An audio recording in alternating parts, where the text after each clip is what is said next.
Hi అండి. మేమైతే కొన్ని టెంపుల్స్ ప్లాన్ చేసుకున్నామండి. వాటికే వెళ్తున్నాం ఇప్పుడు. మేమైతే ఫస్ట్ మా ఊరిలో ఉన్న రామాలయం అలాగే మా గ్రామ దేవతని దర్శించుకుని మేమైతే విజయవాడ స్టార్ట్ అయ్యాం. మేము నైట్ 10కి బస్సు ఎక్కితే ఎర్లీ మార్నింగ్ 3:30కి విజయవాడలో ల్యాండ్ అయ్యాం. బస్ స్టాప్ నుంచి కృష్ణమ్మ నదికి మేమైతే ఆటో ఎక్కాం. విజయవాడ వ్యూ అంతా ఇంత అందంగా ఉంది. మనకి హైవే మీద నుంచే దుర్గమ్మ తల్లి గుడి ఎంతో అందంగా కనబడుతుంది. మేమైతే కృష్ణానదిలో స్నానం చేసి రెడీ అయ్యాం. అసలే ఎర్లీ మార్నింగ్ 4 o'clock. ఈ టైంనే బ్రహ్మ ముహూర్తం అని కూడా అంటారు. ఈ టైంలో అమ్మవారిని దర్శించుకోవడం చాలా ఆనందంగా ఉంది. మేమైతే మెట్ల మార్గంలో అమ్మవారిని దర్శించుకోవడానికి వెళ్ళాం. శ్రీ కనకదుర్గమ్మ తల్లి ఎంతో అందంగా చిన్న చిరునవ్వుతో దర్శనమిచ్చారండి.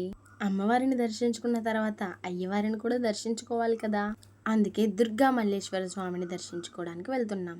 ఎవ్రీ ఇయర్ ఇలా విజయవాడ తిరుపతి వెళ్ళడం మా అమ్మకి మాకు సెంటిమెంట్. మా అమ్మకి ఎప్పుడూ ఫస్ట్ విజయవాడ దర్శించుకుని తిరుపతి వెళ్ళడం అలవాటు. ఇంకా ఇలా మేము శ్రీ బెజవాడ కనకదుర్గమ్మ తల్లిని దర్శించుకున్నాం. తర్వాత మేమైతే విజయవాడ టు తిరుపతి బస్ ఎక్కాం. మా టెంపుల్ ట్రిప్ ఎలా జరిగిందో మీరు చూడాలనుకుంటే ఇప్పుడే నా అకౌంట్ని ఫాలో చేయండి. సరేనండి, మళ్ళీ నెక్స్ట్ టెంపుల్ వ్లాగ్లో కలుద్దాం. And then bye bye. Thanks for watching.